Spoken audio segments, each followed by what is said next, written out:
Test.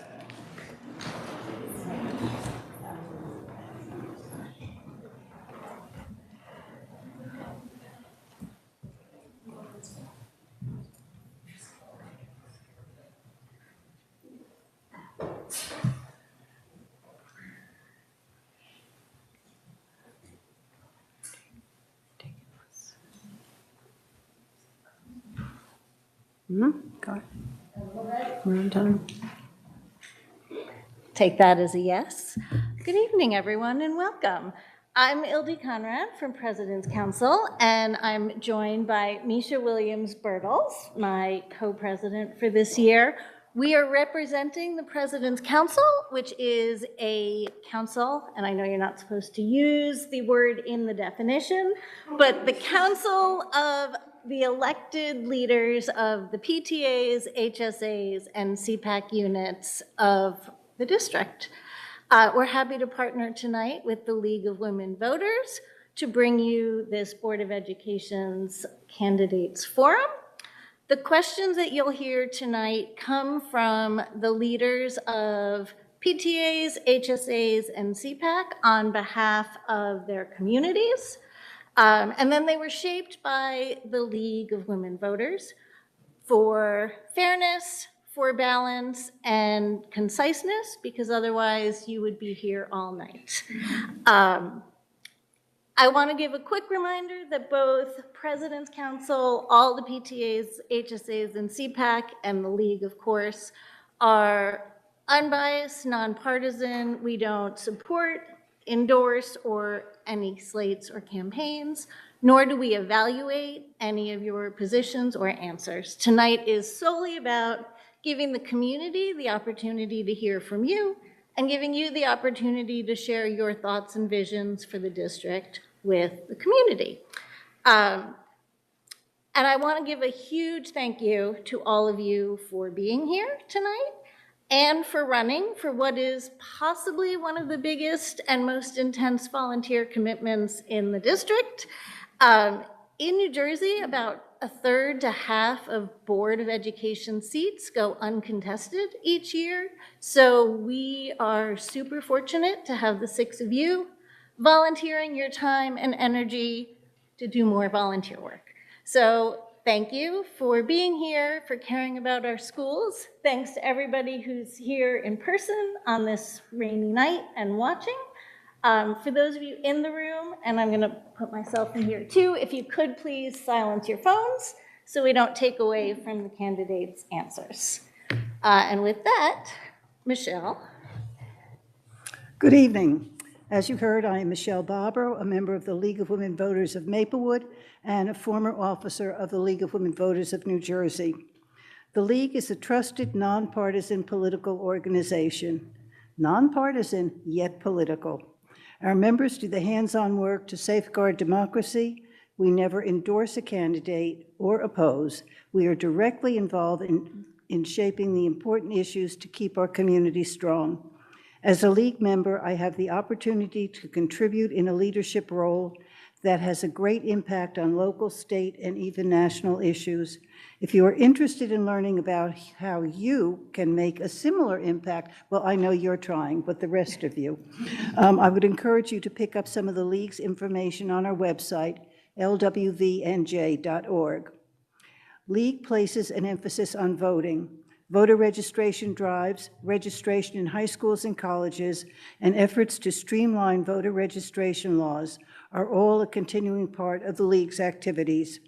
Other voter service projects, such as providing information on candidates' positions and an explanation of the ballot question, are part of every election and distributed through local and state leagues.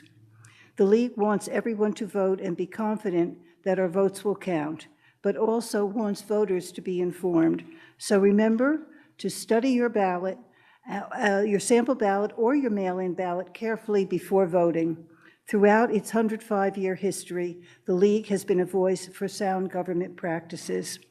League has served to inform voters by holding candidates' forums, which are fair and balanced, political but nonpartisan, unbiased, to educate voters, conducted under strict nonpartisan guidelines.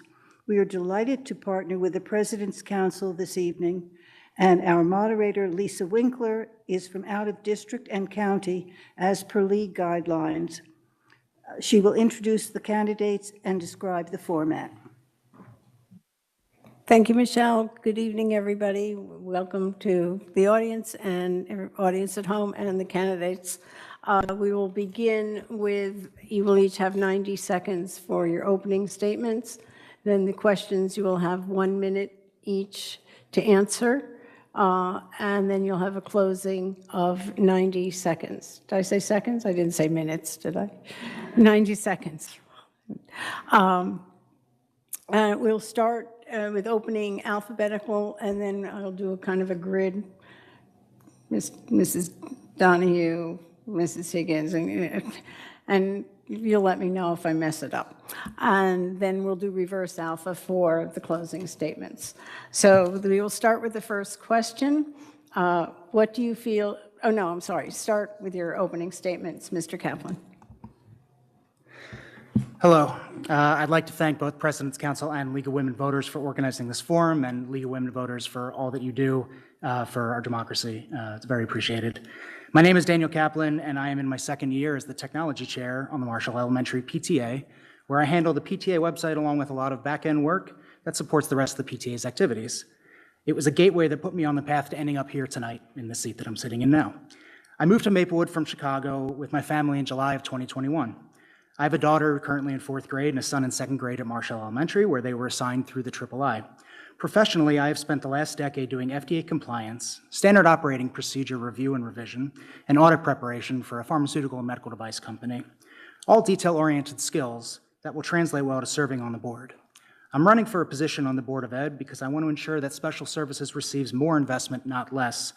And to that point, it's incredibly disheartening to read the news regarding the decimation of the Office of Special Education, which is responsible for ensuring that all children with disabilities are able to receive a free and appropriate public education. I also want to strengthen our integration efforts to make it more equitable for all families and ensure that all of our students are given the resources they need to pursue their passions. Thank you. Thank you, President's Council and the League of Women's Voters for this debate. My name is Ashley Donahue. I'm a labor and employment law attorney with the federal government. I have extensive experience in labor relations, which means union negotiations and bargaining. I believe that this will serve me well on the board since it's expected that we will be negotiating a contract with the teachers within the next few years. I also specialize in civil rights law, anti-harassment, hostile work environment, and disability complaints. My husband and 3 children moved to Maplewood about 3 years ago because we love the diversity and community of SOMA. Speaking of community, I've been plugged into the PTA since my daughter was in kindergarten, and I helped run SOMA Swish last year. I'm chairing it again this year, along with volunteering at other community events at Clinton Elementary. I'm also on the district's Budget Advisory Committee, where we get an insider view on the superintendent's budget, where he expects the district to go in a few years, and how he believes he can get there. The BAC is where I learned that we were at a $10.5 million fiscal cliff. And since our family will be in the district for many years to come, I wanted to get involved and be a part of a proactive, solution-based Board of Education.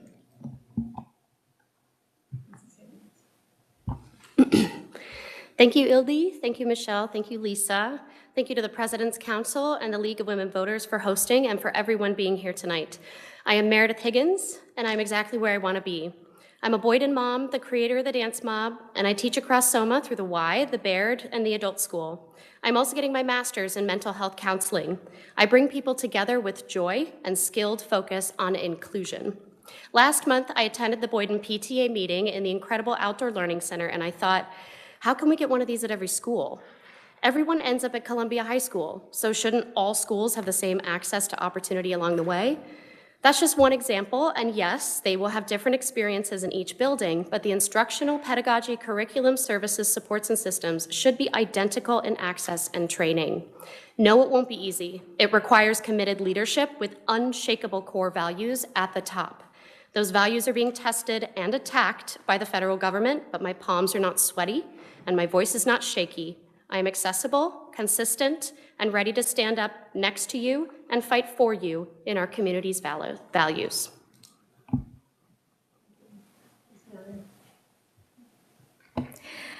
Thank you to the PTA President's Council and the League of Women Voters for hosting this important forum tonight. I'm Malini Nair. I am the proud Maplewood resident of 13 years and a parent of 2 Columbia High School students. For over 20 years, I've worked in finance and risk management, helping fund schools, health centers, small businesses, and affordable housing in underserved communities. I have served on a school board in Brooklyn, and I currently serve on the board of a sustainability organization. So I'm experienced in the work of balancing mission and accountability. The first thing I decided to do when I made the decision to run for the Board of Education along with Paul and Meredith was to look at our budget and how financial decisions have been made in our district, because the numbers tell a story. They show us what we value and how we invest in our children's future.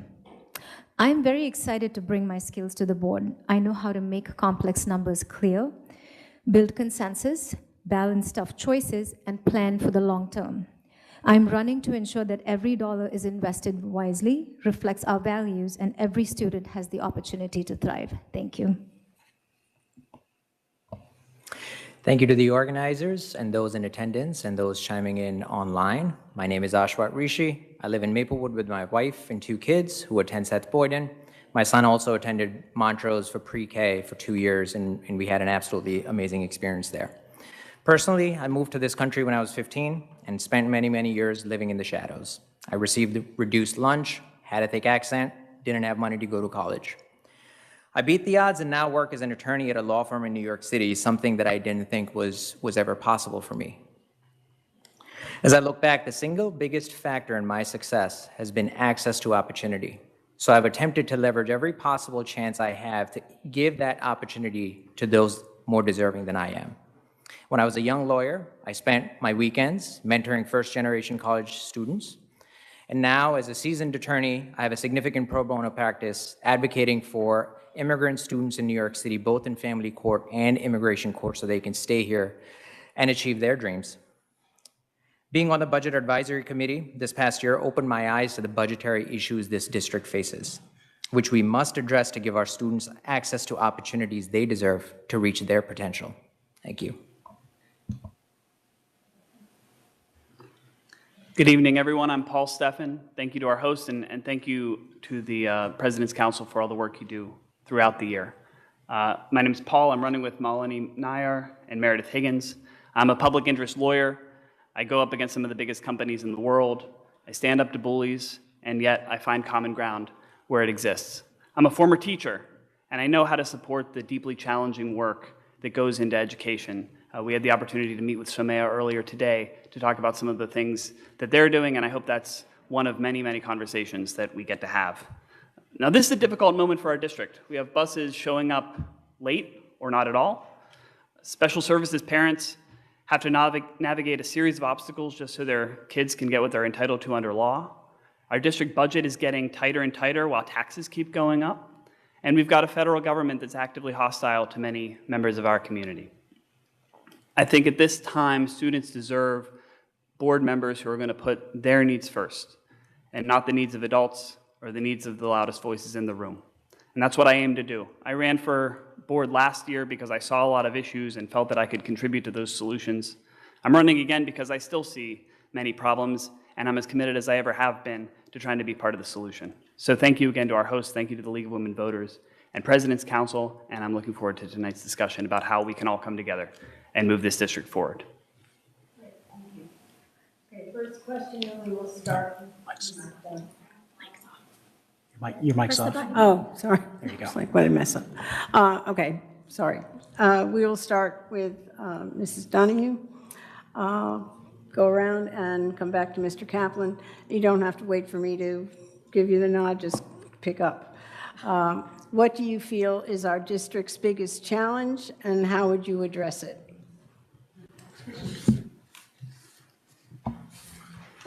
So personally, at this time, I feel like our budget is our biggest challenge. So we need to figure out how to make III work under the scarce resources that we do have, because keeping money in our classrooms with our children is a priority of our slate.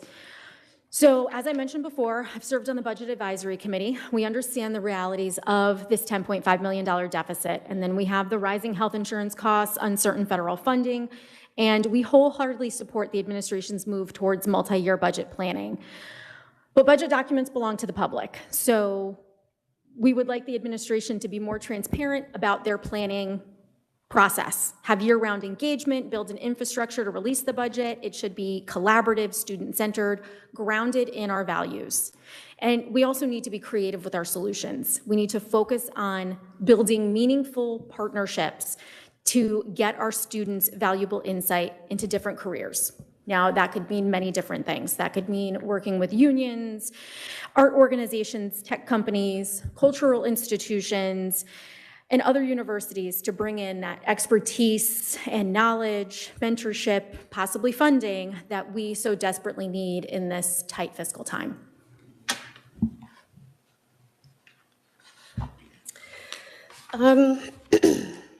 There are a lot of challenges we're facing, and I'm really grateful that we got a chance to fill out the questionnaire for CPAC because they used a word that I think describes one of the biggest pain points we're facing, is that we are all working in silos.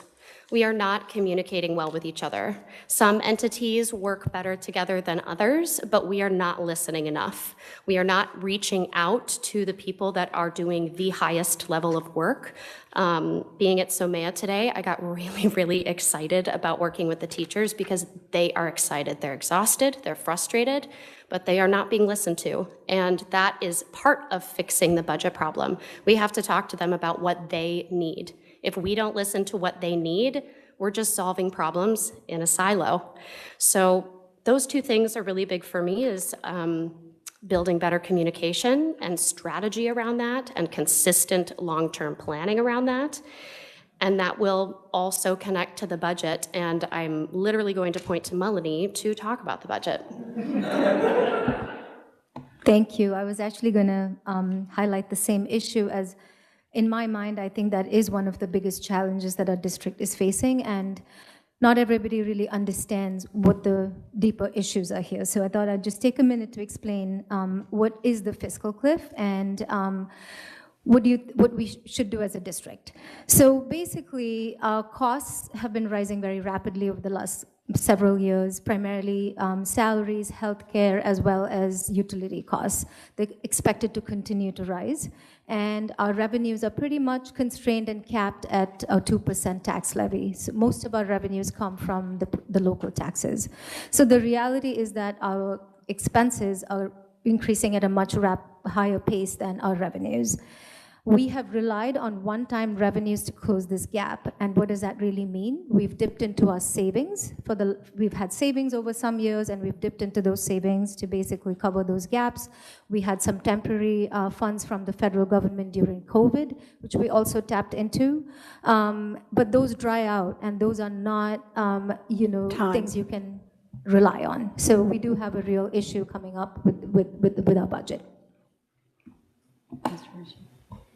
Thank you for the great question. I too am going to talk about budget, but unlike a lot of folks here, I will focus on solutions. One solution that we must be looking at is multi-year budgets.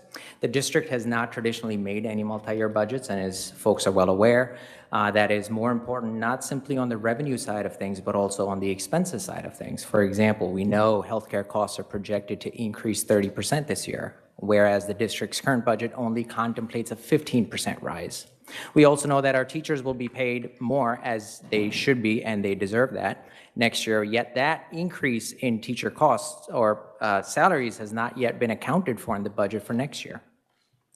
On the same issue, transportation continues to remain an issue for students year after year after year, and we still have mid-October kids who are not getting to school on time. That is a $10.5 million problem that the district has yet been able to solve. So another solution is looking at the dollars that we are already allocating and ensuring that we're doing that in the most effective way and finding savings where we can. Because the reality is that our revenues are fixed, and it's really the expenses where we're going to find solutions. Thank you. I agree with many of the other candidates up here. The budget is a primary, maybe the primary concern that we face. And I was privileged to have the opportunity to sit in on the most recent Budget Advisory Committee meeting where the district identified its challenges and how those challenges are similar to what's being faced by other districts that are our peers. A few things on that. First, I think we need folks on the board who really understand the budget. Melanie is such a person. She does this professionally. You can go online and see something called the user-friendly budget. It's not very user-friendly, and it would take a layperson hours to understand the basics of what's on there. Melanie does this for a living. She really knows her stuff on that. We need board members who are looking ahead at what the federal government is doing and the additional strain that's going to cause. We put out a statement earlier today about staff cuts at the Federal Department of Education, how that's going to hinder special services because some of those folks getting cut are responsible for enforcing the Individuals with Disabilities in Education Act, IDEA. And finally, we need some more transparency around the budget. We still have not published what's called a cost center view of the budget for this year. That's really important because we have conversations about whether we're cutting or increasing the arts or athletics or transportation. The cost center view shows us that. Mr. Kaplan. I didn't get my invitation to the Budget Advisory Committee. Must have gotten lost. My biggest issue is communication and how that has an impact on the budget. Communication issues have led to lots of problems in our district recently. Some of it is when special education students don't have their IEPs followed and there's no communication between their caseworker or the administration, and they feel like they have no other recourse than to sue the district, which results in legal fees that the district has to pay. It often results in kids being placed out of district and district paying tuition for that. It also leads, a lack of communication leads to teachers leaving the district. As again, we were at SOMSD earlier also today, and we heard from teachers who are frustrated because they get moved positions, they get moved schools without being consulted first. They're not respected in the way that they should be. Communication issues also finds its way into transportation. Again, it's a month and a half into the school year and students are still not getting to school on time. So that's, we fix the communication, we can fix a lot of these budgetary issues as well. Okay, second question, we'll start with Mrs. Higgins. What is your vision for a well-run school district? How will you know if the district is achieving that vision?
Support for special education, especially with what's going on at the federal level. It becomes really critical that we are focused on making sure that all the different layers of support are in place and that teachers are getting the right professional development to implement that. The third we talked about is the budget. We do need to do long-term planning. We have to make sure we're not taking on too much debt and that we are covering our expenses with revenue sources that are recurring. And then finally, facilities. We have a long-range facilities plan. It is rather expensive. There's a bunch of immediate needs that have been identified worth over $100 million. Time. That is going to be funded by debt, so it comes back again to the budget. So I think a successful district really serves the whole child. So that means rigorous academics for those so inclined, providing a vibrant and rich arts curriculum, also meeting and offering a broad range of vo-tech curriculums because college is not for everyone, and also ensuring that we're following IEPs and 504s and providing the extra support for all the students in our district. Now, to that end, if asked again, we would vote to proceed with all the auditorium improvements that were recently made. And I can say that we're also the only slate that, if asked to vote again, would vote for turf on Ritzer Field so that our athletes have access and playability as well. Now, in terms of how we would measure that, we are also a slate that's driven by data and practical application and solutions. And to that end, I think it's very important for us to be not just collecting data at the grade level, but tracking that data over time as our cohorts move across the buildings over the course of their life in this district to ensure that we're meeting everyone's needs. We're a public school district. The job is education, and that begins and largely ends with our educators. Being a teacher is a very tough job. Let's not make it any tougher. I think there's still a lot of work we can do here. For one, today, October 13th, teachers do not have all their math books and materials that they need. That's a problem, and it's not acceptable. We transitioned a few years ago from a teachers college-based literacy curriculum to one that involves phonics, but in reality, the curriculum is largely still teachers college with a few new labels. That needs to be addressed. The district recognized in the spring that the Algebra 1 and geometry courses being taught in the middle school are not the same class being taught in the high school. That's a big problem because if you're a high school teacher teaching Algebra 2, some of your kids took Algebra 1 in middle school, some took it in high school, and they actually took a different class. Now, the district's addressed that, I'm glad to see, but it suggests we've still got a lot of work to do in terms of horizontal and vertical articulation of the curriculum. So there's all kinds of things that we can do like that to set educators up for success. And board members should realize first and foremost that it's our teachers and our paraprofessionals who actually do the hard work of educating students. So a well-run district would start with the Board of Ed having a proper relationship and trust with the superintendent. That's where it all begins. And to further that, going down from the superintendent, when we see that there's transparency, that there's partnership between administration and teachers, when we see that our curriculum is inclusive of all of our students and their backgrounds, when we see that we have completed all of the Rutgers recommendations, that we hire a diverse staff that reflects our student body, that we know that having diverse schools creates empathy in our students, that we don't see a suspension imbalance racially. These are ways that we will know our school district is being well run. Let alone, as Ashwat said about the academics, yes, we have to hold the district accountable for ensuring academic gains, but it goes beyond just academics to a holistic view of, are our students learning in all the ways that they can learn?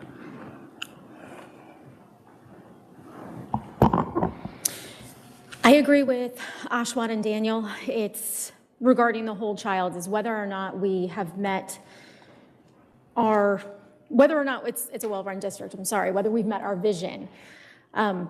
Something that Ashwat and Daniel both said, we need to commit to those Rutgers recommendations. So we know that the achievement gap, the opportunity gap occurs before high school. So we want to get a jump start on that in pre-K. We need to ensure that parents are receiving information about it, that they're making better pre-K placements. We want to ensure that the whole community is represented in those classes.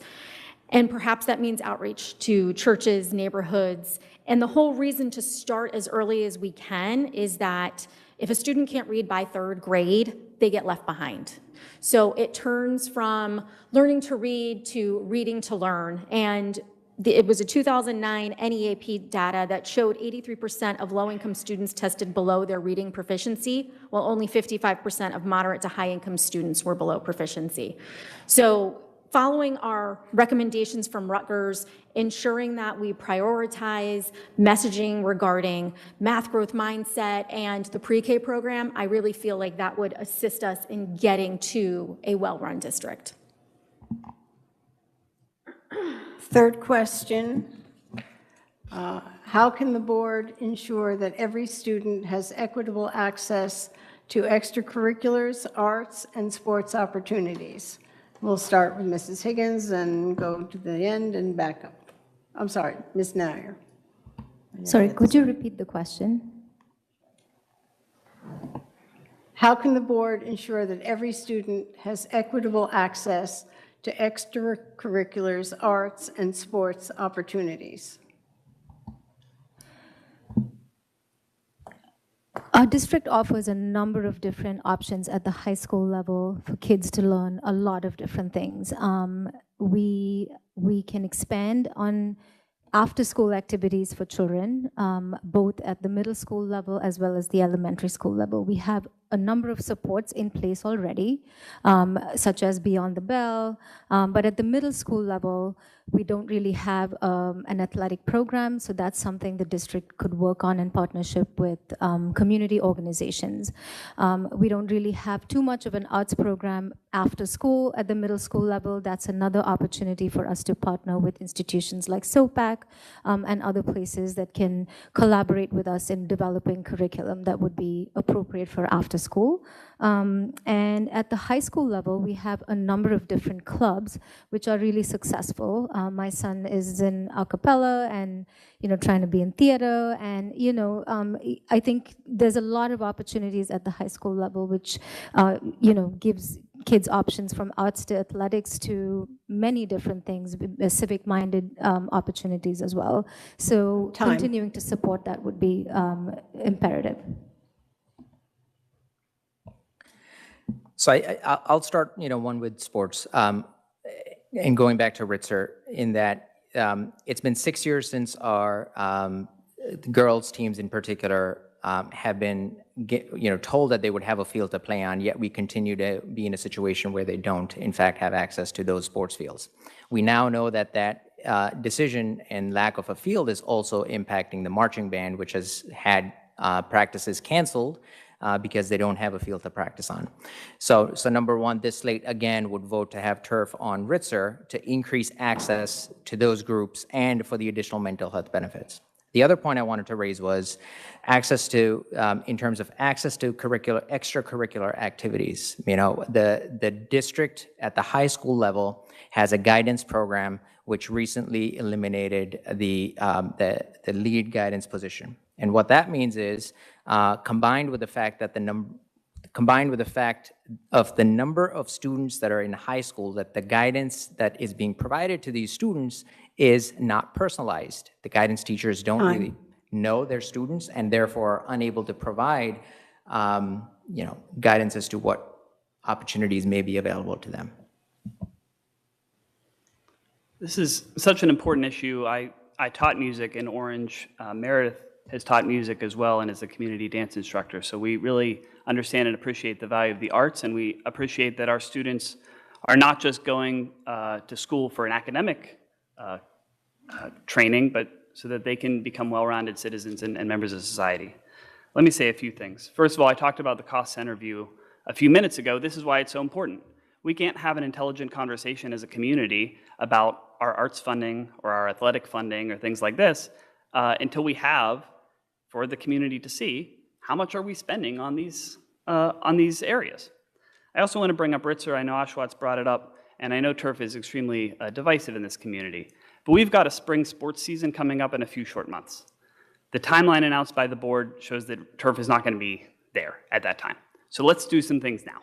And I'm not talking about anything fancy. I'm talking about there is a spigot attached to Columbia High School. Turn the water on. buy a hose and a sprinkler. If we do that, we will have done more maintenance of that field than has been done in many years. So I know that issues get Time. divisive at the board, but let's do some things that are common sense.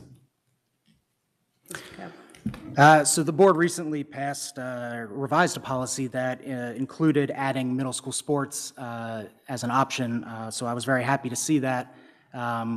It was surprising to me that, this district didn't already have middle school sports.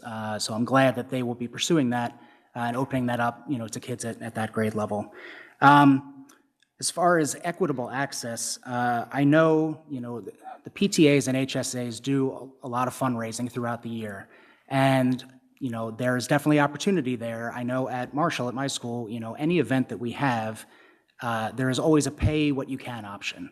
And so, Marshall at least has leaned into ensuring that no one is left out of any event just because they can't afford it. So, I also know that there's a lot of inequity between the various PTAs and HSAs that we need to correct, but that's one way that, we can help students who might not be able to afford the ability to do athletics or arts get access to it.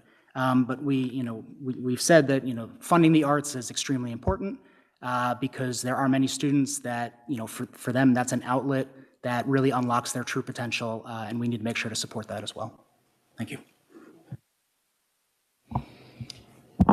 So in the special education audit, it actually stated that the district should consider unified physical education classes and club and sports for our children who are not in the general education population.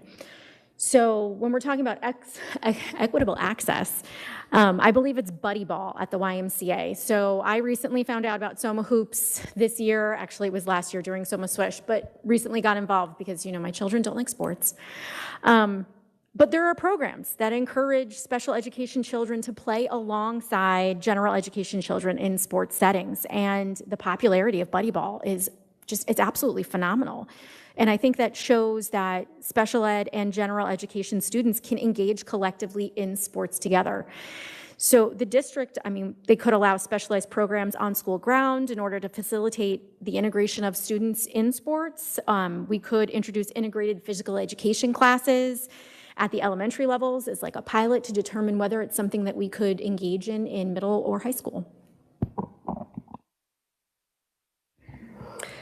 I think one of the most important parts of this question is the equitable access, and it's thinking about it in the future. This budget crisis is real. I don't think we can be too dreamy about what the future looks like, so we need to ask for help. And where we can ask for help is calling in community organizations that are already doing this lift so that we can partner better with the district. Melanie, is why I love to work with Melanie and Paul is Melanie already listed out a whole bunch. Paul just listed a resource that's right behind us. I think when it comes to sports, I'm so glad that an organization like CCR exists because Jocelyn brought this up. There was a population left out of a policy. She brought it up. It was added into the policy on the second read. So we have to do this together is really the bottom line. I don't think this is something that the district should carry solely by itself, and I think it would be really great if the district said, I don't know that we can do this at this time. Who can we call upon to participate with us and help us hold this for a little bit, and then we'll figure out how to add it back in the future. But I don't think it's smart for us to think about, well, we have arts or we don't have arts. We have sports or we don't have sports. We can find better middle grounds, but we have to bring more people into the discussion that are actually experts in the field and are doing this work already. We don't need to add more to everybody else's plate. Okay. Fourth question, we'll start with Mr. Rishi. What can the district do to better support students with disabilities and ensure that inclusion is not only policy but daily practice in our classrooms? So I had the good fortune of attending a meeting with CPAC Cup Chat and the PSAN Network, the Parents Action Network, and it was eye-opening to learn that the number of ways in the district continues to fail our special education students. I think at a minimum, the number one thing that the district should be improving is communication. For too many parents, they are unable to get in touch with the appropriate personnel to ensure that the IEPs and 504s are being followed, number one. Number two, that then leaves the parents with no resort other than to litigation, which then is in not the ideal situation from a budgetary perspective. So that's one. Number two, I think there are improvements that the district could be doing in terms of removing the silos between the special ed and general education groups. For example, there was a district-initiated audit that was performed last year, which indicated a number of ways in which the district could make improvements. For example, by providing continuing professional development with specific examples of which professional developments could be utilized. Thank you.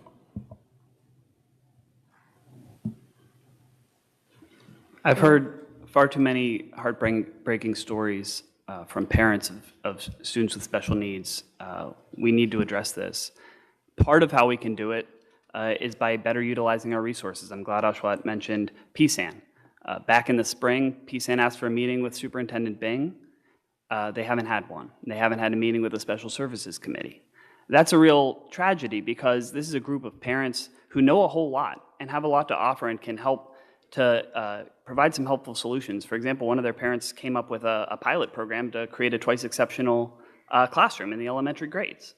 And I think this folds into a broader problem that our district faces of either not engaging the community and the resources we have or doing so as a box-checking exercise. There is a wealth of knowledge and experience in this community. We need to tap into it. That's true of special services as well as everywhere else. Let me just say one final thing. There's been far too many examples of teachers simply not following IEPs and 504s by saying, that's not how I teach my class. You just can't do it. And the district and school leaders need to be quite clear about those expectations. So there are a number of ways that we can better support our students with disabilities and incorporate inclusion. One thing is sensory-friendly starts at events, something, again, that Marshall has incorporated in the past few years.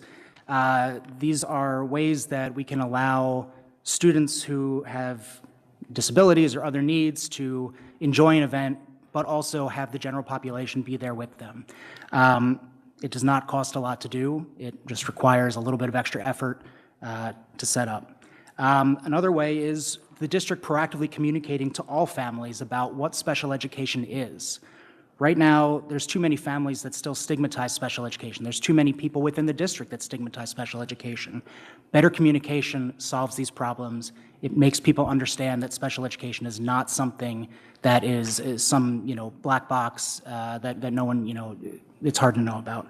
Another way is making sure that students who are in self-contained classes have a proper curriculum to meet their needs, and that we work to try to get them to their least restrictive environment, meaning outside of self-contained classes, when we can support them. So the involvement of CPAC in the Board of Education meetings has been, I think, extremely helpful in obtaining the parent side, the parent perspective of how things are going in such a large district. I would continue to have CPAC's involvement to ensure that we are making gains in that area because they've also worked on professional development. So in the integration classroom, making sure that gen ed and special ed teachers are working together, and they are, since they're paired in the classroom, they're paired while they're taking their professional development. The professional development is extremely helpful since these are the people boots on the ground with our children day in and day out. And they need to know what interventions they have, what they should be using, how to follow IEPs and 504s. And they should know, how they should determine whether or not someone needs an IEP or 504. And it should not rely solely on a special education teacher to do that. Gen ed teachers should also know how to do that as well.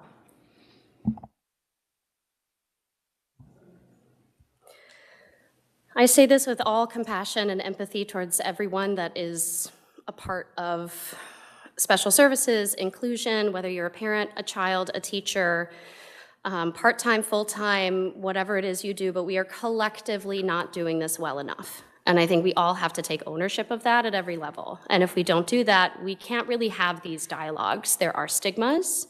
There is lack of just trying sometimes, but that also is connected to burnout and frustration because when you are asking for help, you're not actually being heard. So what do we do about that? I'm going to give you an example. The Bolden expansion is a great idea, but there was not enough training. There was not enough preparation. So it set that up for failure. And my understanding is that there is a lot of pain and kids are coming home and they are very upset. And that's not what we want in our schools. So what do we do about that? Here's a solution. If I'm elected in January, the moment that I am sitting at this table, the moment I can be in the first meeting, I'm thinking towards fall. I am thinking towards fall. There are immediate things to get done, but there are 9 people on the board. So there should be people who are dedicated to thinking towards fall. Prepare for it, plan for it, get ready for it. Okay, so I would like to outline a number of things that I think we can do better on special services because more than 20% of the students in our district receive special services, and so it's not a one-off need, they're an integral fabric of our district and deserve the best opportunities they can get to reach their full potential. We set up a professional development committee at the board level, and we really should be working to build on that, and that means bringing in teachers' voices to really understand what the needs are so that we can really provide the right kind of professional development. Second, I would say, is advocate for equitable and adequate state funding. We really should be pushing for reform at the state funding formula, which is based on a census-based formula. It should really be ahead of the 2028 Educational Adequacy Report, which is a state-level opportunity for us to advocate for different type of funding. The third thing I would say is share and learn from the data that we have and make sure that we're making adjustments in a timely way Thank you. All right, last question, all right? I mean, not the last, the next question, 5, we'll start with Mr. Steffen. It is, when making long-range facilities decisions, how would you balance the need to be fiscally responsible with the goal of providing equitable spaces and experiences for all students? This is so important. The district announced a new long-range facilities plan that had $423 million of new projects. It identified first and second year priorities. Those added up to $145 million. We only have about that amount of money left to borrow before we hit our debt limit. We cannot, in my view, borrow all the way up to our debt limit in 2 years. We just can't. And so one of the first conversations that needs to happen in January is for the board to say, okay, district, we need a revised, shorter list of projects. And I would prioritize that in a few different ways. 1, accessibility. It's required by law. We owe it to our students. 2, safety. 3, somewhat relatedly, bathrooms. We have some bathrooms that are so scary they were used to film American Horror Show episodes. And some students are not using the bathroom during the day because they don't want to use that facility, and that's a health issue. So those are some of the priorities. We need to be very conscious of taxpayer burden as taxes keep getting higher, and we need to really push the district to set some priorities. So the long-range facilities plan update, yes, it's a high price tag, but it's a list of projects that we need to do in the district. Again, our buildings are some of the oldest in the state. It's going to cost money to fix the things that need to be fixed. But that being said, when we are getting more details on these projects, bidding them out, we need to be ensuring that we are taking into account our entire student population, whether that be, bathrooms for non-binary, trans students. We need to make sure that when we're putting things like that in, that we are sensitive to all of our entire student population so that there's equity there. Again, we need to make sure that the facilities that we're putting in place as part of the LRFP, they need to be balanced for male or female sports participation. If it's the arts, we need to make sure that there are enough spaces for learners of all kinds to be able to experience and learn through the education in all of the ways that they can.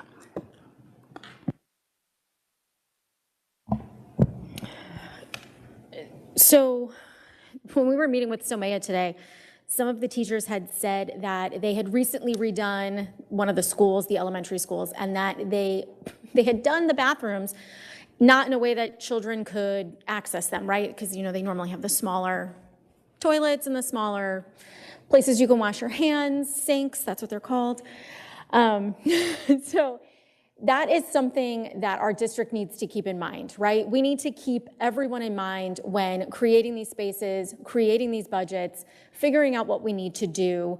And like Ashwat had mentioned a little bit before, we support turfing Ritzler Field, specifically because that is a space that can be equitable, not just amongst male and female, but also for our arts population. So we want to make sure that when we are going through long-range planning, we're not focusing on any one topic, but we're making sure that the top priorities are getting done. So, it's been mentioned that we need to ensure that schools are safe, so that the bathrooms are usable and in working order, that the school tiles are not falling apart. And we also need to ensure that our students feel safe in their learning environments, as well as our teachers. Okay. Ms. Higgins. So I teach Beyond the Bell in that school that was just referenced. It's Marshall. There is not a children's bathroom in the back of that building, and the only space that I can do my class is the multipurpose room because it is space for dance and crafts. I now have a second teacher, and she will take half the students, or the students that need to use the bathroom. They're gone for at least 20 minutes. I teach for an hour. So I only really have those students for 40 minutes. At the top of Beyond the Bell, we need to also run to the bathroom. So all this time of not having facilities planning, that's a huge dropped ball. So what do we do about that? I really loved our sustainability coffee that we had. We talked to South Orange Environmental Commission. We talked to the people who are in the space of recycling, a lot of people, a lot of representatives, and I was so glad that we had like 10 people in the room that were actually talking about long-term planning. They are experts in this space, so why aren't we consulting with them? We have a policy that says we kind of have to take the lowest bid. We could look at that policy and potentially adjust it and add some language that puts protections in place that we actually are requiring ourselves to also know the lifetime of those repairs so we can plan ahead for 10 years, 5 years that it needs to be fixed. Nair. So the long-range facilities plan, the goal of that is to make sure that there's adequate facilities for all students in the long term. Just for some context, our debt has gone from 45 million to 190 million in the last 10 years. And while Paul said we haven't reached our cap, it is not healthy to reach our cap. We pay almost 13 million in debt service annually, and only 20% of that comes from state aid. The balance is actually paid from our local tax dollars over and above the cap that we have for operating expenses and from tax levies. So we have to really prioritize what we want to improve in our facilities, and it really has to be focused on what's needed for all students. The buildings really need a lot of work, and that's where most of the learning happens, and so that needs to be prioritized before we can think of all the other things that we need to do for kids. So we really have to think about long-range facilities plan, not just in terms of, all the things that kids need, but what can we really afford to do and what really has to happen in the immediate future. Thank you. So facilities are not just buildings. They're really places where teachers and students spend their entire days. And they can be, in the right circumstances, a great source of belonging and pride. A recent survey from just earlier this year showed incredibly low morale amongst our teachers in the 30% range. Once budgeted, we also need to ensure that those responsible for our construction projects are held accountable to ensure that we're getting our dollars worth.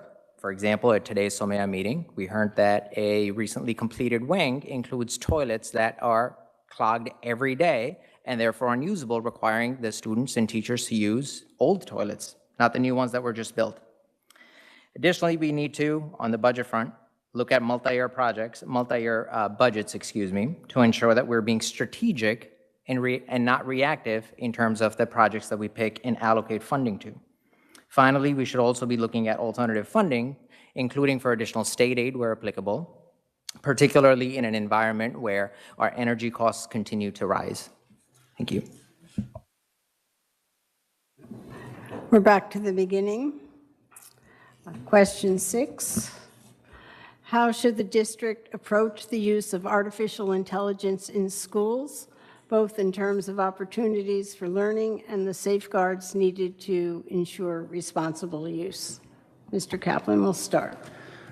Earlier this year, the board passed Policy 2365, a framework around responsible usage of AI, which is a great start because we know that AI is here. It's not going anywhere, and so that means that we need to teach our students to use it responsibly like any other tool. Even with AI, we still need to be teaching our students critical thinking because there are certain things that AI can't do, and so we need to understand if it's hallucinating, whether what they're reading is true or not. Another way around, dealing with AI, because it can be a challenge for teachers who are, giving tests to students or giving reports to students who are using AI to generate it, potentially going back to the old blue books that we used to use and just have them write, a test, take an exam that way. We also are being smarter about limiting screen time, especially with our younger population. We need to make sure that we've got proper policies in place for Chromebook usage for our younger students so that they are not focused so much on being on screens at such a young and impressionable age.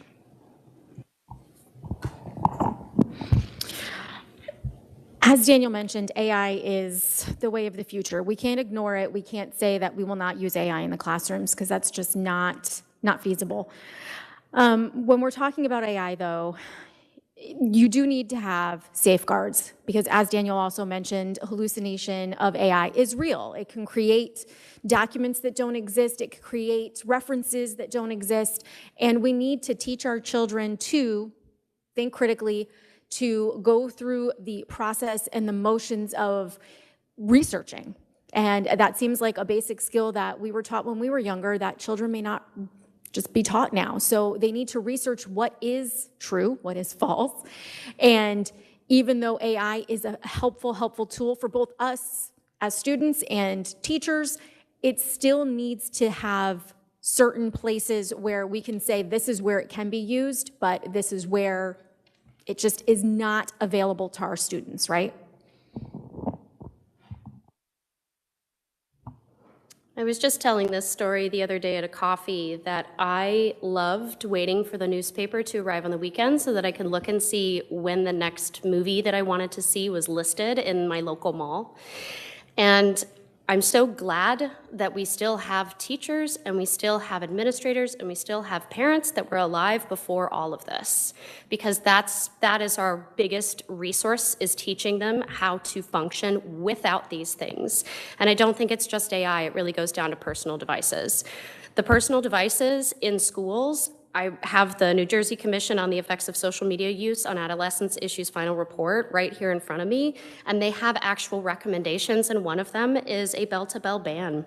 And I know that that's unpopular, and I know it's really difficult, and I know our kids want to be connected, but if we continue to allow this to seep in too young, we are messing with their critical thinking skills. We're not allowing them a chance to develop into actual human beings before they engage with technology. We also need working technology that has true protections around it. We can't allow them to be unsupervised with technology that they can figure out how to get around. Okay, go ahead. Sorry. So I have 2 kids in high school, as I mentioned, and this is one of my greatest fears is the easy access to AI to navigate school. I got home today after a trip, and the first thing my daughter told me was, oh, those awful Yonder pouches are finally here, and they're working, and therefore I cannot, my friends are really upset. They cannot get their phones out. We need it for our schoolwork. We have to do research. And I said, well, why can't you just go to the library or, look things up on your Chromebook or ask your teacher for resources? So this is, I think AI is a real issue because if our students start to rely on AI for actually researching things, then I think not only do they lose the ability to do things by themselves and learn it by themselves and be resilient and learn different ways to research things, they also are just going to take the easy way out.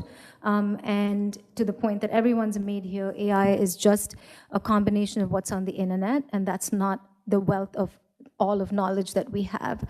And so it is rather dangerous to allow AI as a tool for learning purposes. I do think it can be beneficial for the district to use between teachers as well as administrators. Mr. Rishi. I want to piggyback on something Dan said, which is that the board's role is not just to come up with policies, but also to look at implementation. Policies are meaningless if not implemented. So for example, despite the ban on cell phone use among certain grades in the district, we continue to hear stories about students who spend much of their class time still on cell phones. That said, there are many benefits to AI. It can allow us to customize learning plans for students. It can also allow us to customize professional development for teachers, so long as done responsibly. So to that end, this is a vibrant community that exudes creativeness. And so we need to ensure that we are teaching our kids to think critically and protecting and encouraging their creative thinking. So what does that mean? That means that perhaps AI's use should be limited, just like we've limited it in my profession, to gathering and synthesizing information, but not to supplement creatively thinking about the information that's been provided to us and making our own decisions. And finally, we should also consider things like offering writing classes to our students, much like many students have now returned, many colleges have returned to using blue books and forcing their kids to write on paper rather than their laptops. Yeah, there's been mention of the AI policy passed earlier this year. I don't want to offend any board members in attendance, but the policy didn't say much. It said we direct the district to figure it out. And that's actually maybe appropriate because we have to be humble about what we can expect over the next several years. The kinds of technology we're seeing now were scarcely fathomable 5 years ago, and we can hardly pretend to know what's going to happen 5 or 10 years from now. One of my big concerns is with harassment, intimidation, and bullying. Our district's HIB reporting consistently shows that a lot of these HIB incidents happen from things happening outside of the school, largely with students using technology outside of the school. And so that means a few things. One, it means that we need to make sure that in school, students are taught about wise and kind use of technology. It also means we need to partner with parents and parent organizations because the district is limited in what it can do outside of the school day, even though those impacts are felt inside the classroom. So this is a really important area to partner with some of our parent groups and others to make sure that we're providing for kids social and emotional needs and making sure they know how to interact with this technology and with each other. We'll start with Mrs. Donahue, the 7th question. How would you handle situations where community opinion is deeply divided?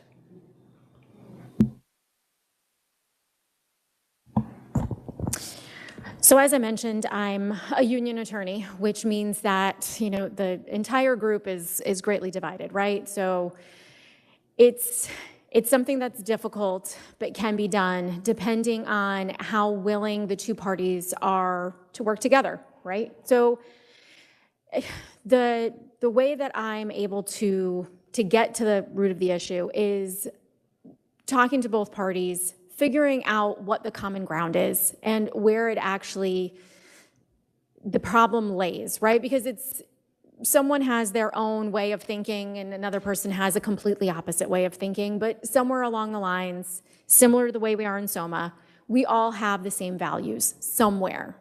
So finding common ground amongst one another in order to move forward, move past the divide is something that I am well used to attending to with the federal government. It's been rough, and so that is something that I think can be done.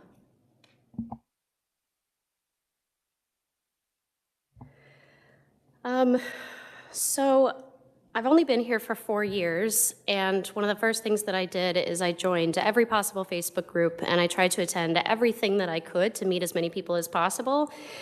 And before this moment right now, I saw the division. I didn't participate in it. I saw the division. I chose not to escalate situations. I chose to listen as much as I could. And now I will be honest with you, the campaign trail has been rough. And I'm still here. And I'm not leaving and I'm not going anywhere. So the point is like hard conversations are hard. There's no getting around that, but we have to have them. We have to choose to have that and choose to have them and come to the table prepared to disagree, but not see the worst in each other. We need to see the best in each other. And I'm glad Ashley said, like, we all do have the same values, but we do have to figure out how we do it together. I am big on de-escalation. I am big on solution focused. So when we get distracted with personal grievances and baggage, which I don't have any yet, she's only in kindergarten, but you gotta stay focused on the solution. We all have to make that choice in the room. I think for me, I definitely am the kind of person that really needs to understand what the issue is before I can even understand what's dividing people. And so for me, I would start with understanding what is the issue and really who is benefiting from a solution on one side or another and who's left out because of a particular solution.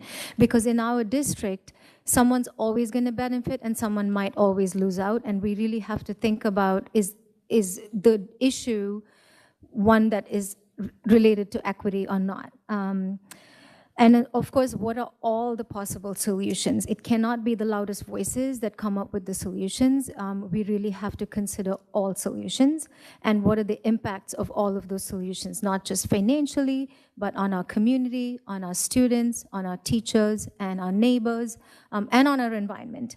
At the end of the day, I respect everyone's opinion, but I think we also have to make tough choices being on a board. And so it's really once we arrive at a decision, after hearing everyone's opinion and doing the research, I will stand behind the decision that's been made. But without doing the research and without really understanding what the issues are, that wouldn't be a way to go for me. You know, I'm a lawyer, as I mentioned earlier, which means I often litigate, and I go up against opposing counsel that is not always aligned with what I have to say, yet I still need to advocate for my clients, including when I'm going up against the federal government. And so I think ultimately, number one, as Board of Education, we need to remind ourselves and everyone in the room that we are working for the students, teachers, and the community. That said, we will rarely be able to get consensus from the entire community. So it's important to find one common ground, and to do so, we must do it respectfully and by asking questions and listening to the other folks to understand what their pain points are and where there may be room for negotiation, so that ultimately we can come to a consensus for our students really are the ones who we are here to serve. I agree with a lot of what Malini and Meredith said. We are the listen, learn, lead slate. Those words are in that order for a reason. We want to start by listening and understanding and trying to see what we don't always know. When there are difficult issues, it's helpful to look at what the experts have found. Let me give you an example of that, the variance change that's been proposed to integration. Variance is the target for how integrated or segregated our schools are going to be. I don't support such a change because I've looked at what the experts said. The ALBS group that our district hires to run the algorithm has said it's not going to help more kids get to their closest school. It's not going to reduce travel times. And so I didn't come into that with my mind made up one way or the other, but I looked at what was evaluated. And I said, this is not going to provide any benefit to families. It is going to partly resegregate the schools on socioeconomic lines. So I think you need to start by listening. You need to look at the evidence and what the experts say, and then you just need to clearly state what you believe. And not everyone's going to agree with you. That's okay. We have a community of diverse voices, but that's the process I use whenever there's a divisive issue. So as a board member, there will be times when you have to take a hard vote where someone is going to be unhappy, and deeply so. There's been a handful of them already just during this campaign.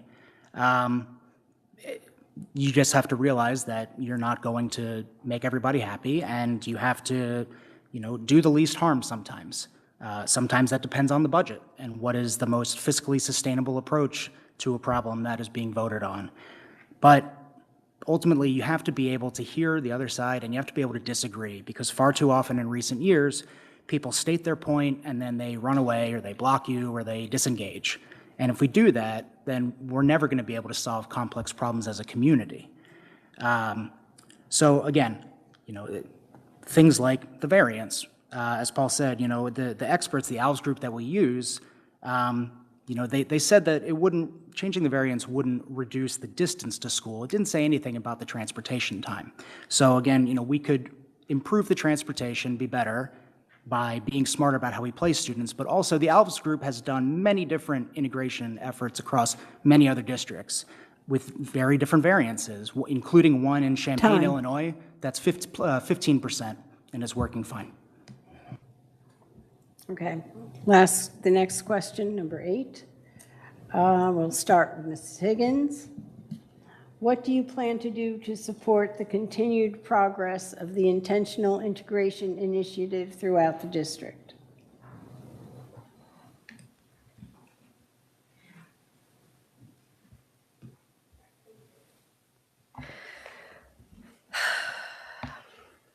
Diversity, equity, and inclusion, these words have been weaponized.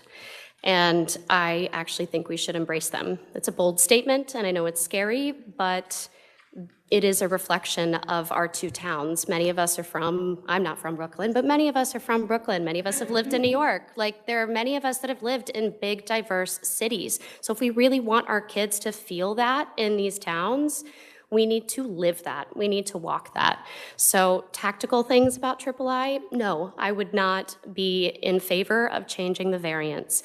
Yes, I will be in favor of investigating transportation and better care outside of school hours. That's the real pain point. It's not integration. It's the pain point that school hours do not line up with work hours. Parents really just want to go to work on time. They want to trust that their kids are having a great education and that they're safe there. And then when they get home, they would like to be happy at home too with their kids. So we can solve this, but we have to do it together. And I'm not talking about micromanagement from the board. I'm talking about effectively using systems that currently exist.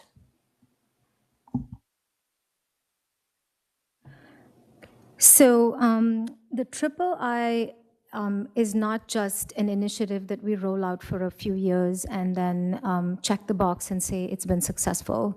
It is a structure that we need in place for a really long time because we have systemic issues that date back many, many, many years, not just in our district, but across New Jersey. In New Jersey was ranked the 6th most segregated state nationwide for Black students, 7th most segregated for Latino students. It takes a long time to dismantle that kind of segregation. We definitely have to fix our transportation logistics, but we also need to just remind people from time to time why we have III and what the history of III and what we're trying to accomplish with III. That is a real priority because I think once you move into this district, you're kind of mired by the multitude of pain points that you might experience, but really we have to remember where this came from. Redlining goes back to the 1930s, and redlining ended up causing educational segregation. We can't do anything about housing segregation, but we can, as a community, do something about educational segregation, and the III initiative is really critical to that. Dan, Ashley, and I are in favor of a data-driven process to improve, to strengthen III, which would lead to more community buy-in and lead to improvements with our budget situation. So that includes implementing best practices that have been suggested by the ALVS group, which is a consultant we've heard about across the table. For example, we're happy that the district recently implemented a transfer policy 5124 that takes into account hardships for families. It would be interesting to see the data on how that's being implemented and used. I'm sure one of my, Dan or Ashley will talk about variances, but I also want to talk about yet another practice that was suggested by the consultant in their original plan, which is the idea of micro-communities or isolated placements. My kids are the only ones that go to Seth Boyden on my street. So that means we have 2 buses that come to my street. We've heard from families where they have 3 buses coming to the same street. And we also heard from a family where they have 2 kids going to the same school, but get picked up by 2 different buses. And so transportation has been a recurring and a top issue from the community in every single conversation we've had with parents of elementary school students or parents whose students will be entering elementary schools. So microcommunities is not only a recommendation of the consultant the district hires, but also would alleviate the transportation issues, which in turn will impact community buy-in and our budget. Mr. Steffen. Listening to Malini and Meredith's answer, I'm really glad to be running with them because I think they've got the right framework for looking at this. I think Meredith's absolutely right that what a lot of this really is about is parents need to get to work and their kids need to get to school, and that needs to happen with as little stress as possible. And that's why we put out as a slate a statement about expanding before and after care. I think Malini's right that we've got work to do to address our transportation system, and it still hasn't been resolved. It's been a recurring issue for several years. We put out a statement about some practical steps forward we think we can take as a board to help make sure that we're fixing our transportation system. One other change that I think we ought to explore is changing the data that is used as inputs for the socioeconomic data. Right now we use American Community Survey data that's several years old and likely not that reliable. We do collect survey data from families, from the vast majority of families. Obviously we want to make sure that checks out, that it's reliable. I'm assuming it is. And if so, we should use that. It'll give us a little more accurate data to base the algorithm off of. So the integration program right now is doing the job of integrating classrooms by the numbers, but the goal of integration is to foster equity and strong outcomes for all students. So I think as I mentioned last week, we don't have the academic data yet to see if we're getting academic outcomes, but it's not only about academics. It's making sure that supports that students have travel with them. So if a student who's free or reduced lunch is owed free breakfast, but their bus is late, it means that they end up getting it during a first period class and they're eating breakfast in front of their classmates. For a young kid, that might be really difficult to explain. We also need to see and look at other ways to make sure that integration is having the proper impact from a teacher standpoint. Are new teachers being assigned predominantly to one school versus another, or are they being assigned equally across the district? Are teachers receiving the proper professional development they need to teach a more broad student population? Such as anti-bias training. We need to make sure that all of these things, these are all part of the integration initiative. It goes far beyond the transportation issues and the placement of students in classes.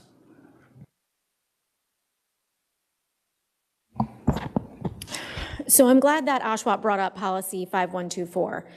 As we've been talking to families, we've noted that some of them didn't even realize that the policy had changed. So I'm going to go back to the time of me harping on we need to ensure appropriate communication with all parties involved.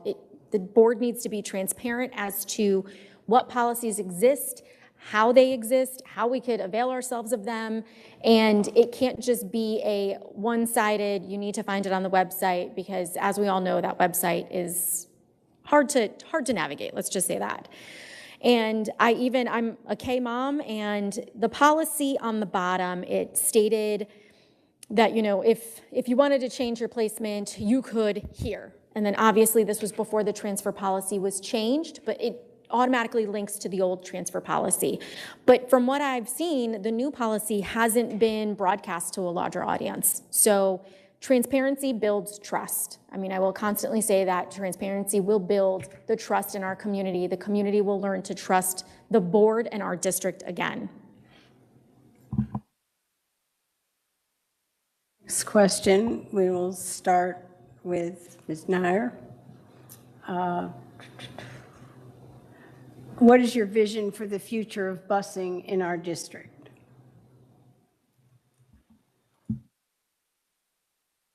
So everybody deserves to get to school on time, every student, and transportation must be efficient, safe, and equitable across our district. We sold our bus fleet a few years ago. I'm not exactly sure what the reason for that decision was, but that forced us to rely on third-party vendors. We don't have a lot of options as it relates to third-party vendors. I think we picked the best we could for this year, but then now we're beholden to the services that they provide.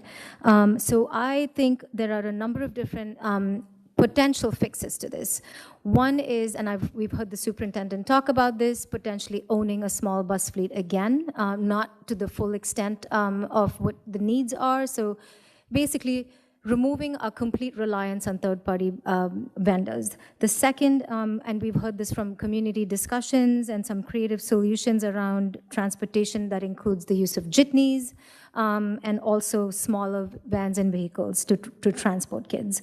The other thing that we should be really doing is planning ahead and pressure testing the transportation system in the spring and in the summer, as opposed to waiting for the fall. So those are some things we could do to fix the transportation system. You know, last year, I've mentioned my daughter goes to Seth Boyd, and last year I waited on the first few days of school on the sidewalk with my laptop until 6 p.m., and then ultimately got a call from the bus driver only because my daughter memorized my wife's cell phone number, and then I raced across to some random parking lot to pick her up. I'm glad that Dan mentioned the issues with students having to eat breakfast in their classrooms. There's also the issues of special ed students who are robbed of their most productive hours because they're getting to school late. So our transportation budget is about $10.5 million. We spend another $1.5 million on moving pre-K students around. That's courtesy busing, by the way. It costs roughly $20,000 to move one pre-K student, as opposed to $4,000 to $5,000 to move each elementary student, which is another way of saying for every one pre-K kid we're moving, we could be getting 4 kids to school on time. So Malin, you mentioned bringing in-house bus fleet. That's limited to 3 buses or 4 buses for after-school programs and wouldn't address the issue that we have ultimately moving kids to elementary school. And to that end, I think a potential solution is revisiting the variance, looking at micro-communities, and seeing how we can place students in schools more efficiently and better so that we still meet the goals of the intentional integration plan, yet do so in a more transportation cost-effective way. I fully agree with Malini, who has proposed some, I think, very effective solutions that are going to lead us in the right direction.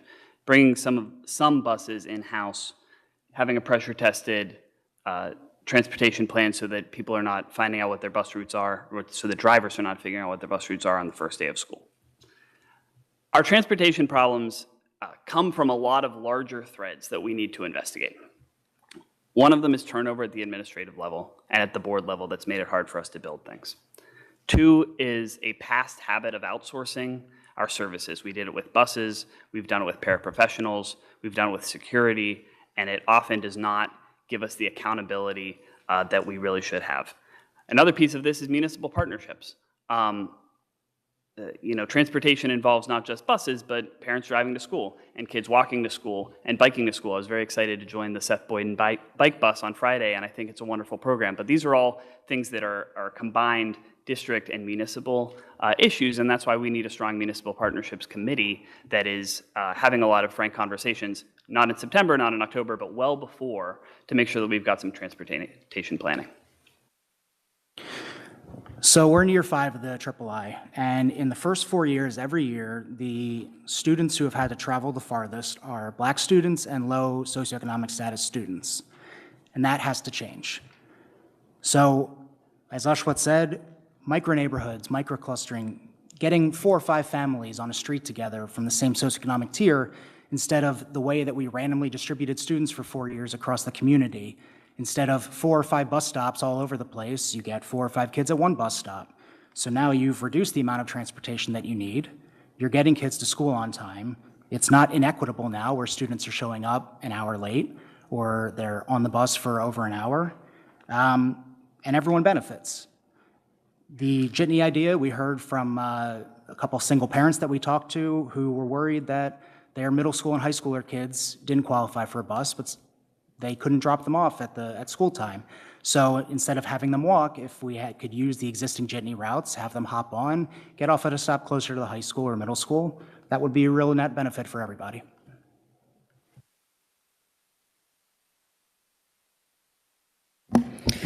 So the role of the board is to hold the superintendent accountable. And so the issue that we've seen with busing this year, we've actually seen it years past, including last year when he was the superintendent.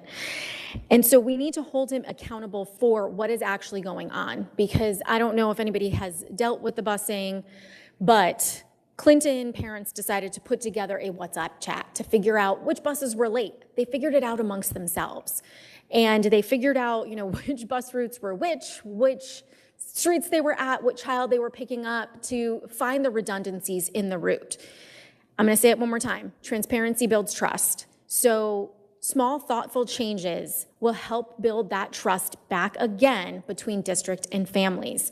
And I know we've harped on it enough, but we would like the board to, as board members, we would like to have the superintendent investigate the different levels of variance, because it will impact transportation. It will impact whether or not children are near their closest schools. And if we're talking about busing and we're talking about the future, the variance is something that we have to look at.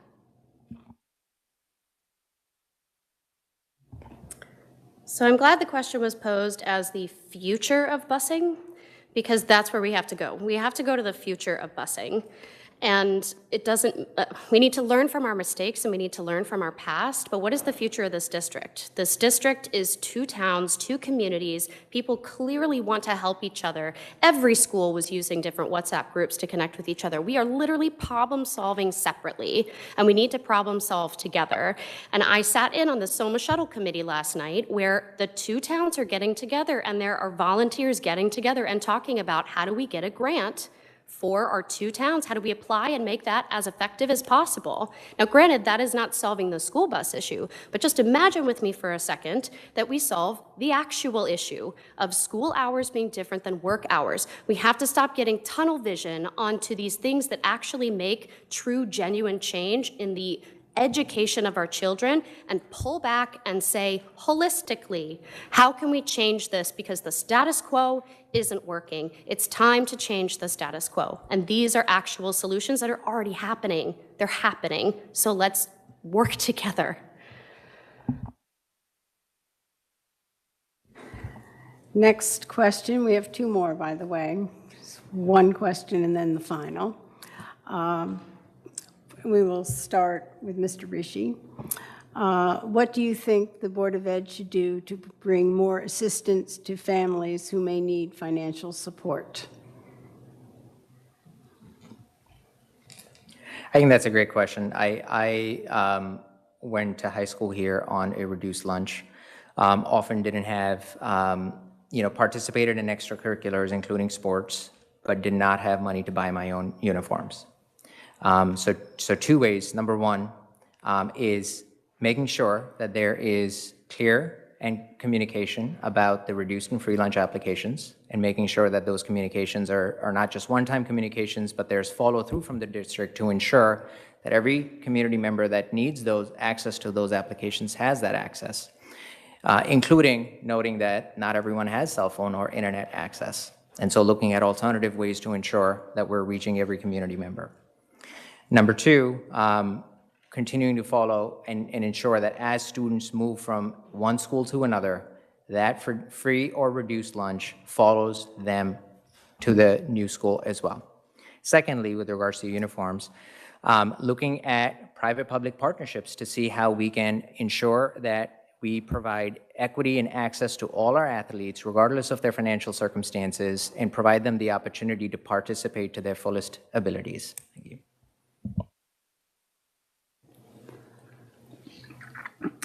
It's such an important question, and the district does have some ways that we financially support students and families who need it. I think one thing we need to look at is how do we enable people to access those programs? If the setup is that you're counting on a middle school or high school student to go to a special office and to ask for something, that's not necessarily fair to that student or equitable, and that student may not feel comfortable doing it, right? So. And I agree with Ashwat that there's work to do in terms of public-private partnerships and making those opportunities available. I think equally important, or as important, is that there's not stigma around people who need that kind of help, and that it's available in ways that are developmentally appropriate to the students that we're trying to benefit. So a lot of times, and this comes back to communication, which I've harped on a couple times tonight, I think. families who need financial support oftentimes have a hard time getting that outreach that makes them aware of what's available. So not only do we need to make sure that we are reaching out to these communities, but especially if they don't, or if they're not English-speaking families, we need to have communication go out in whatever primary language they have.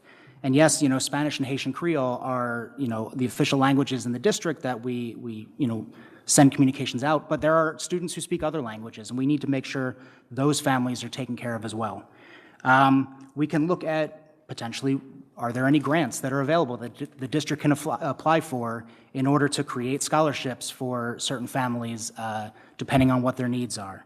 But ultimately it comes down to proper communication, making sure that everybody in the district, every family is able to access any financial support opportunities that the district can provide.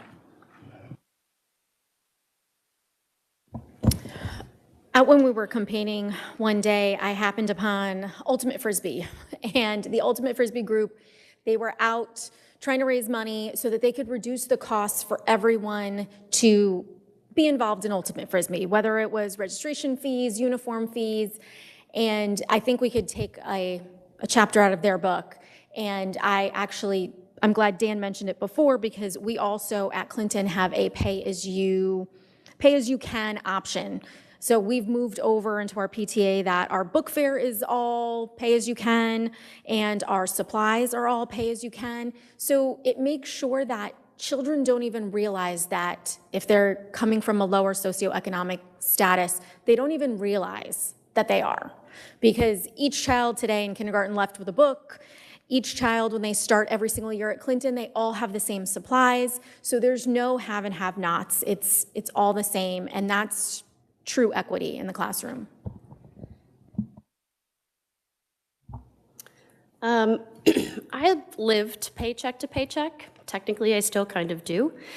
So I know how embarrassing and how shameful it can feel to not be able to afford things. I'm not ashamed of myself and my work, but it is really hard to ask for help. So one of my first questions is, do we have this data? Do we know who needs the help? And if we have this data, what are we doing about it now? And if we're not doing something about it now, that would be my first move at the board, is to say, we need to be collecting this data. I don't really care how. If I have to go knock on doors and talk to people, make them feel comfortable enough for them to say, I think I might need help. They don't have to tell me all the details, but people who need help, they don't always show up to the events that we do. A great example, I ran the free and reduced lunch table at CHS for their back to school night, and a parent came up to me and he told me his employment status. And I said, you know what? You are eligible. You're eligible for free and reduced lunch. And his child was actually advocating for him to apply, but he was too embarrassed to apply.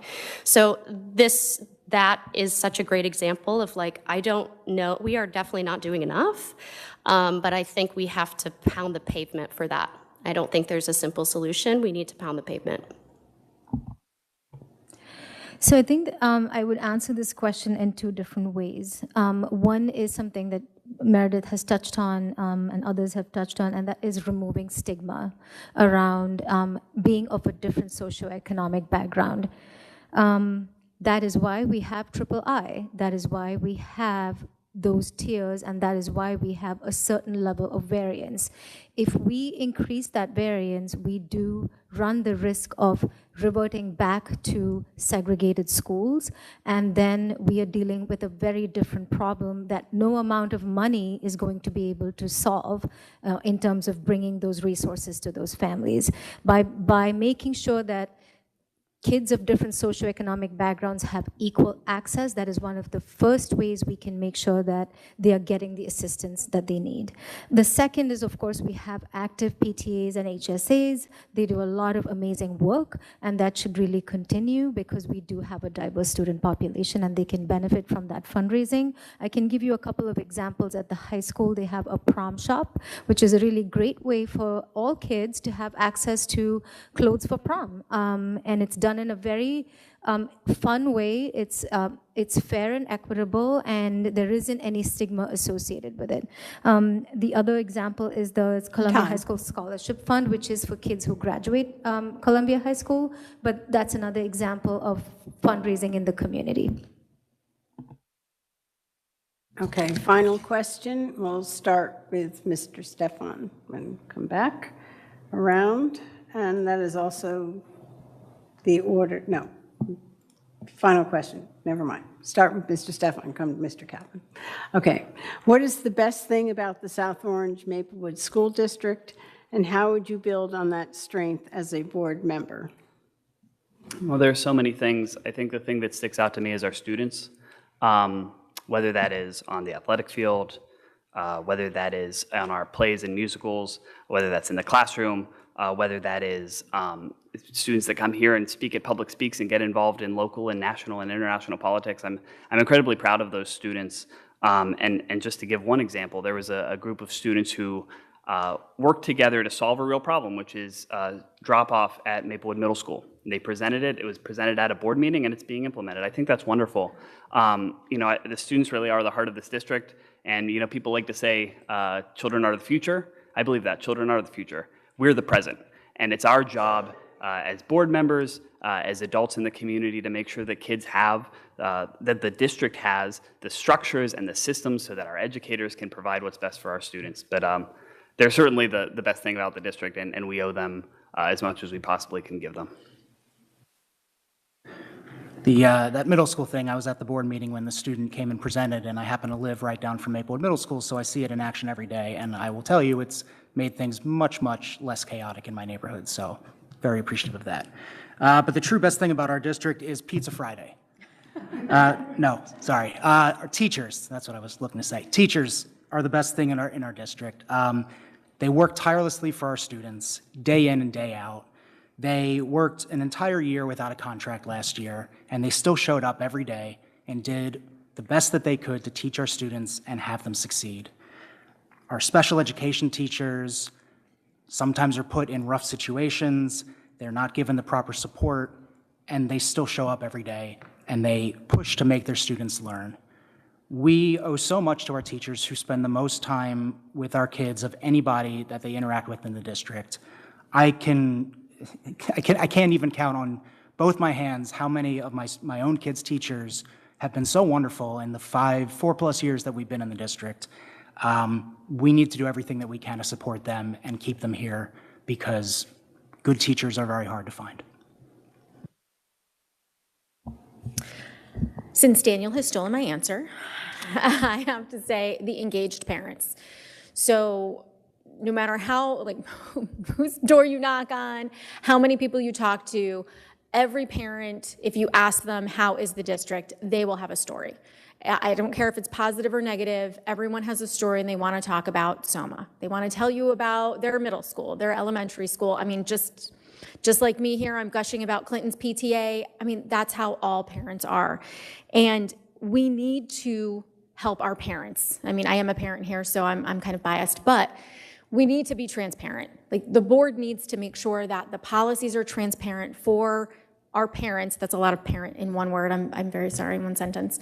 But we need to make sure that we communicate effectively to them, that the website showcases all of the policies, that they're easy to find, that our parents have a starting point and they understand how important math and ELA are to their students and what that means and what it means at the lowest level. So I had already talked about pre-K.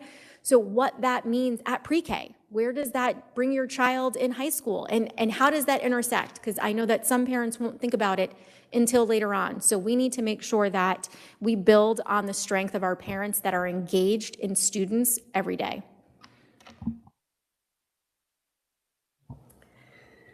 I think the one thing I can pick is that everybody wants to be here. Everybody wants to stay in these two towns, and everybody wants to work together. Everybody's overworked, underpaid, exhausted, and lacking support, but we still come together and we still do it. The 3 examples I have is that there were 2 students that were on the call for SOMA Shuttle. There was a 5th grade bazaar at the almost rained out Harvest Fest at Seth Boyden, but we all stuck it out, and I couldn't believe that over 100 people showed up and were still present. We still had a pie contest, we still had baked goods for sale, and some of the kids sold out of their entrepreneurial products. We have SEED that is run by a teacher to help reduce personal bias, and our graduates are incredible. Alexis led the bystander training a couple of weekends ago. Chigozie is running for office, and SZA. So from bottom to top, we are incredible. We just need to do the work. We have to do the work, and we have to do it together. To me, the best thing about this district is the richness of the diversity that we have. We have Black families that have been here for generations. We have transplants from Brooklyn and across the world, in fact, me included. And why is that important, and why do I like that? You know, as I said, my kids are in high school now, and frankly, they have really benefited from this diversity. And by that, they have friends from all different cultural backgrounds. They are empathetic people. My daughter, for example, I will say she has been in many inclusion classes, and she really appreciates the differences amongst people in the way they learn. And when I see her try to solve a problem and talk about her friends trying to solve a problem, I find that, like, oh, you understand somebody else's way of looking at something, even though it's different from yours. And that started thanks to the III initiative, because III was initiated when my kids got to middle school. The other thing I would say is they are good at resolving conflicts amongst their friends. These are all things to me that set you up for the future as a well-rounded human being when you become an adult. You're walking into the workplace, you are going to see different people of different backgrounds, and it's really important that you start that at an early stage, because kids have a really open mind, and when you start early, you're going to help them build empathy and make them well-rounded people. Yeah, I want to talk about two things. One is that we have such a rich and vibrant community that embodies diversity in so many different ways here. You know, whether that's racial diversity, socioeconomic status diversity, in our educational backgrounds, or even in the professions we practice, and you can see that at this table as well. The second thing I want to talk about is stealing Dan's idea. Or Dan's topic is teachers, really. You know, I had the benefit of having some excellent teachers when I moved to this country that supported me, and we've had an even better and exceptional experience with my kids, starting with pre-K in Montrose. My son's teacher emailed him the day he started elementary school at Seth Boyden, just wishing him luck and just offering words of encouragement and telling him how strong and capable he is. Similarly, both his now elementary school teacher and my daughter's second grade teacher are working with me to set up a Diwali celebration on the Monday and Tuesday of Diwali and the day after Diwali, including books that support their ELA curriculum and expose them to diversity, and also crafts activities so that we are including the entire spectrum of our classroom. And I want to close with, as Board of Education candidates, and if elected, you know, I am going to make sure that our teachers are heard, that they're supported, and they receive fair and competitive compensation, which is something that we will be deciding on if elected. Okay, you'll have 90 seconds for your closing statements, and we will do reverse alpha. So, Mr. Stefan, and then swing around. Thank you to our hosts. Thank you, Lisa, for moderating. Thank you all for being here. This election matters. This governor's election matters. This Board of Education election matters. So I would urge you to vote for Malini Nair, who manages publicly funded project budgets and knows how to make every dollar count. I'd urge you to vote for Meredith Higgins, who educates and builds community and knows a lot about how to bring people together. And I'd ask you to vote for me. I'm a public interest lawyer and a former teacher who's going to fight for your kids and fight for what's right. Vote for the people who are ready to lead. If you care about transportation or about before and after care, vote for the slate that's put forward workable plans to address those issues. If you care about engagement and reaching across people who are different from you, vote for the slate that has engaged with everybody and every group we can. If you care about good teaching, vote for the slate that's done it. If you care about good budgeting, vote for the slate that's done it. If you care about board members who are going to listen and learn first and then lead with integrity, then please vote for us, the Listen, Learn, Lead slate, Malini Nair, Meredith Higgins, and myself, Paul Stefan. Thank you. Thank you to the League of Women's Voters and President's Council for organizing this event, and everyone who showed up in person and those listening and watching online. You know, my wife and I, Emily, moved to Maplewood because we saw in this community the same diversity we value as a family. And I mean diversity in all aspects, right? And based on my own personal story, I know the difference access to opportunity can make, and what representation really means. And I continue to see that in my professional career. As an attorney, I'm trained to distill large amounts of information and make difficult decisions by bringing different stakeholders, often with competing priorities, to the table. Board of Education, is a governance role. Asking questions is step one of good governance. Dan, Ashley, and I ask questions and hold people and organizations responsible in our daily lives.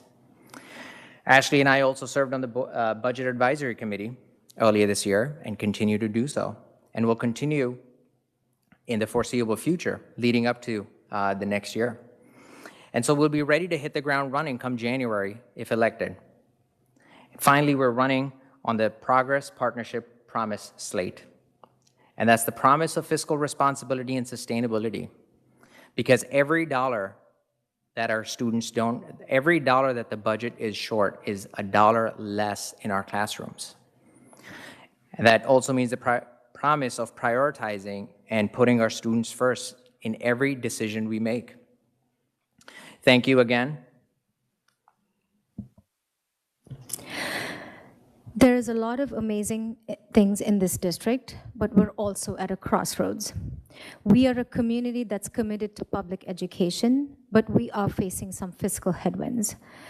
In recent years, we've grappled with a lot of fiscal issues, including mounting deficits, staff cuts, rising costs, and uncertain state aid.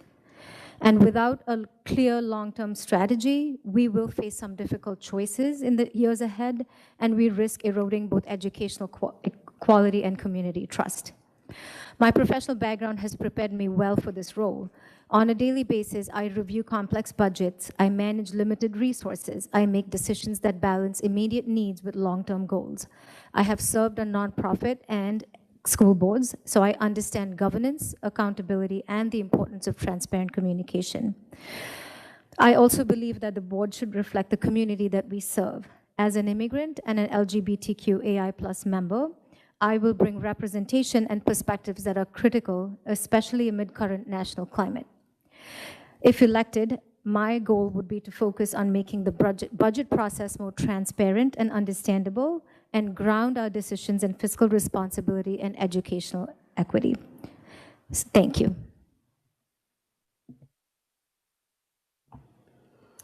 Thank you, Ildi. Thank you, Michelle. Thank you, Lisa. Thank you for the PTA exec boards and the volunteers with no titles. Thank you to the President's Council and the League of Women's Voters and everyone who took the time to listen tonight, whether in person, online, or watching this recording. You've heard from Melanie, Paul, and myself, and we want what you want. Provide access to opportunity by listening to our students, keep our staff by listening to our staff, and stable long-term governance for our district. We are committed to make our schools trustworthy while also ensuring long-term fiscal stability. I'm a mom, and I know what it feels like to want the best for your kid, feel confident to advocate, but then get lost in the process. We can be both excellent and equitable, but that means supporting our educators, building sustainable systems to ensure fiscal responsibility, and being socially responsible and accountable for our words and actions. If you need time, I will give it to you. If I don't have it in the moment, I will still find it.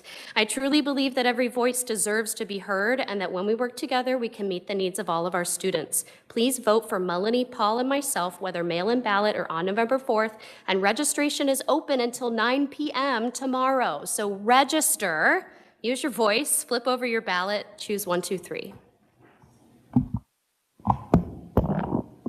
Thank you again to the President's Council and League of Women's Voters.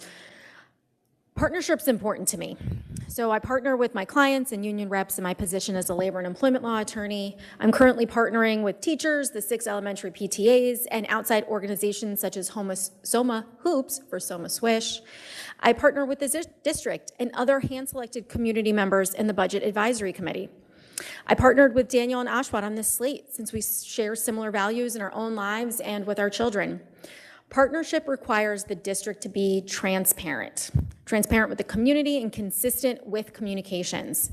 So we intend to partner with the community on the district's budgets and the district's goals, fellow board members to come in our valuable consensus, parents to ensure rigor in curriculum and drive home how important math and reading are to the students, young parents to ensure they get pre-K slots if they would like a pre-K slot, teachers to bridge the opportunity gaps that we have, the district to make sure that we have data that backs up all of our decisions, and the students to meet them where they're at. And I'm hopeful because our community, especially in Oshawott and Daniel, has so much potential and so much to offer. Partnership is how we can meet our students where they're at in this budget-constrained environment. We've discussed a very broad spectrum of thoughtful topics tonight that cover important areas across our community. So thank you to the PTAs, HSAs, and CPACs who contributed to that. Thank you to President's Council and League of Women Voters for hosting this forum to allow us to share all of these wonderful ideas with the broader community. It's really important that everyone is engaged and participating in this important election. As Oshawott mentioned, we are running on a platform of progress, partnership, promise, and we seek to continue the progress that's been made by the current Board of Ed this year, and in doing so, we differ from our opponents in a few ways. We are the only candidates who have lived experience within the III. We personally know the challenges and opportunities. We want to strengthen III implementation to reduce isolated placements, increase community, and reduce the transportation burden that falls on many families and also impacts the budget in a major way. We are the only slate with experience evaluating the district budget process, and we are ready to tackle the structural deficit on day one. We will hold the administration accountable to student outcomes, narrowing opportunity gaps through the lens of the whole student, including supporting non-college pathways, the arts, and athletics. When called upon to vote, we will vote yes to fulfill this 7-year-long promise to our athletes of a turf field at Ritzer. Between the three of us, we have 7 students in this district for the next decade, and we are invested in making this district the best it can be for all of our students. We hope that you will vote spots 4E, 5E, and 6E on the back of your ballot on or before November 4th. Thank you all for being here. And that's it. It's a wrap. Thank you very much, everybody, and thank you, candidates, truly for giving your time to a job that is endless hours, no pay, and lots of aggravation, but also lots of joy because you are investing in the future of our community, your community. Michelle. I just ask your indulgence for one more minute or so. Thank you again to the candidates for sharing your thoughts and your views. I was uncertain when I came here who I was going to vote for, and unfortunately, you have given me such agita. I don't know what I'm going to do. So I hope it was a little more enlightening to the rest of you. Thank you to the President's Council for working with us, to Ildy Conrad and Misha William Bartels, and to Lisa Winkler of the League of Women Voters for moderating. Please vote on or before November 4th. You can choose 3 of the 6 candidates, and I hope you have an easier time than I do, for the 3 of your choice. They are all running individually, even though they are grouped in slates, but they're individually on the ballot, so you may split your vote if you must. The last day to register to vote, if you have not yet done so, if you have to re-register because you're 18 or older, or if you have moved or changed your name, the last day to register is tomorrow, October 14th. Municipal clerk's offices are open until 9 o'clock for you to submit your application. And the QR code and application forms are in the back of the room. Early in-person voting, there are 3 ways to vote. Early in-person voting is October 28th to November 2nd, with the nearest local locations at Irvington City Hall and the West Orange Education Center at the Zoo. Hours 10 to 8 weekdays and 10 to 6 on weekends.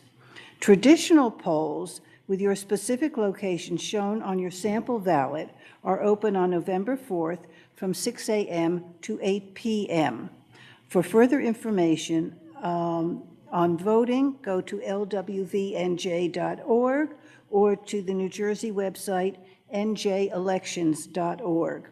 To share this evening's event with your friends and neighbors, it will be broadcast on YouTube. The only important election in which to vote is the current one. Just do it, and thank you all.